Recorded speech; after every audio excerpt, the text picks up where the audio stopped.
காரைக்குடியில் தமிழ்நாடு அரசு நிறுவனமான டான்செம் மற்றும் காரைக்குடி குளோபல் மிஷன் மருத்துவமனை சார்பில் உள்நாடு மற்றும் வெளிநாட்டு வேலைவாய்ப்பு முகாம் துவக்க விழா சிறப்பாக நடைபெற்றது.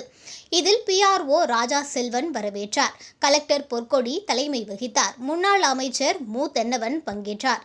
குளோபல் மிஷன் மருத்துவமனை சேர்மேன் டாக்டர் வி. குமரேசன் முன்னிலை வகித்தார். டான்செம் ஆலோசகர் சானவாஸ்கான் திட்டம் குறித்து விளக்கினார். டாக்டர் செந்தில் வாழ்த்தினார். முகாமில் பணி நியமன ஆணைகளை வழங்கி கூட்டுறவுத்துறை அமைச்சர் KR பெரியகருப்பன் பேசுகையில், படித்து முடித்த அனைத்து இளைஞர்களுக்கும் வேலை வாய்ப்புகளை பெற்றுத்தர வேண்டும் என்பதே முதலமைச்சர் மு. ஸ்டாலினின் நோக்கம், கனவு. அதனை நினைவாக்கும் வகையில் இந்த திட்டம் செயல்படுத்தப்பட்டுள்ளது. இந்த நல்ல முன்னெடுப்புக்கு நேசக்கரம் நீட்டும் வகையில் காரைக்குடி குளோபல் மிஷன் மருத்துவமனை இணைந்து நடத்தி வருவது பாராட்டக்கூடியது. 1200க்கும் மேற்பட்டவர்கள் பதிவு செய்துள்ளனர்.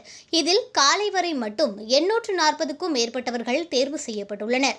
முதலமைச்சர் நல்ல தரமான கல்வியை அனைவருக்கும் வழங்குவதோடு மட்டுமல்லாமல் அப்படி படித்து வருபவர்களுக்கு அவரவர் தகுதி படிப்புக்கு ஏற்றவாறு பணியினை உருவாக்கி தர வேண்டும் என செயல்பட்டு வருகிறார் என்றார்.